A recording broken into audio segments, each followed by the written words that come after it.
আসসালামু আলাইকুম। কোরবানির ঈদের পর এই প্রথমবার আমরা কোনো হাটে গিয়েছিলাম গরু কেনার জন্যে। এখন যেহেতু গরুর খামার মোটামুটি ফাঁকা, তাই আমরা আগেভাগেই প্ল্যান করেছিলাম এবছর প্রথমবারের মতো আমরা কিনে গরু পালন করব এবং মোটাতাজা করব। আপনারা জানেন যে আমরা এখনো পর্যন্ত কোরবানির ঈদে বা অন্যান্য সময় যে গরুগুলি আমরা বিক্রি করি মাংস হিসেবে, সেই গরুগুলি আমাদের কেনা না, এগুলি আমাদের খামারেরই গরু এবং প্রথম থেকে শুরু করে আমরা এখনো পর্যন্ত যত ষাঁড় গরু বিক্রি করেছি তার সম্পূর্ণটাই আমাদের নিজেদের খামারের উৎপাদিত। আমাদের এখানকার বাছুর বড় হয় এবং সেটাই আমরা কোরবানির ঈদে বিক্রি করি। এই প্রথমবারের মতো আমরা কিনতে যাচ্ছি গরু। তো সকাল সকাল রওনা দিয়ে আমরা প্রায় 4.5 ঘন্টা জার্নি করে তারপর চলে এসেছি খুলনা জেলার পাইকগাছা উপজেলার চাঁদখালি হাটে। এই জায়গায় মূলত আমাদের আসার অন্যতম একটা কারণ হচ্ছে এখান থেকে আমরা দেশি গরুগুলি কিনবো, একেবারে খাঁটি পিওর দেশি যে গরুগুলি পাওয়া যায় সেগুলিই কিনবো। এ কারণেই আমরা এত দূর পর্যন্ত এসেছি।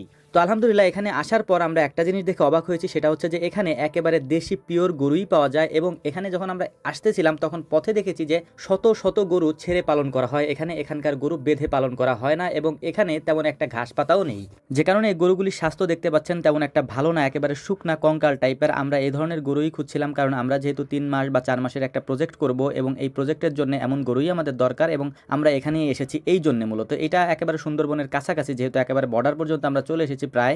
এখানকার আশেপাশের তেমন কোনো ফসলি জমি আমরা দেখিনি, এখানে সব মাছের ঘের আছে এবং ছোট ছোট পুকুর আছে রাস্তার পাশ দিয়ে, একেবারে যতদূর চোখ যায় ততদূর পর্যন্ত। আর এখন যেটা দেখতে পাচ্ছেন এটা হচ্ছে কপোতাক্ষ নদ। এই কপোতাক্ষ নদের পাশেই মূলত এই হাটটা। অনেকক্ষণ ঘোরাঘুরির পর আমরা অনেকগুলি গরু দেখলাম এখানে এবং পছন্দ মতো কিছু গরু আমাদের হয়েছেও। তবে এখান থেকে গরু নিয়ে যাওয়াটা আমাদের জন্য অনেক কষ্টকর একটা ব্যাপার হয়ে যাবে, কারণ হচ্ছে এখান থেকে অনেক দূরের পথ আমরা পাড়ি দিয়ে এসেছি। তাই কয়েকজন ভাইয়ের সাথে আমরা কথা বলেছি, ওনারা মূলত হচ্ছে যে এই গরুগুলি আমাদের এলাকা পর্যন্ত বা আমাদের খামার পর্যন্ত পৌঁছে দিবেন। এই ব্যাপারে আমরা ফাইনাল কথা ওনাদের সাথে বলে গিয়েছি এবং ইনশাআল্লাহ ওনারা সেটা করবেন।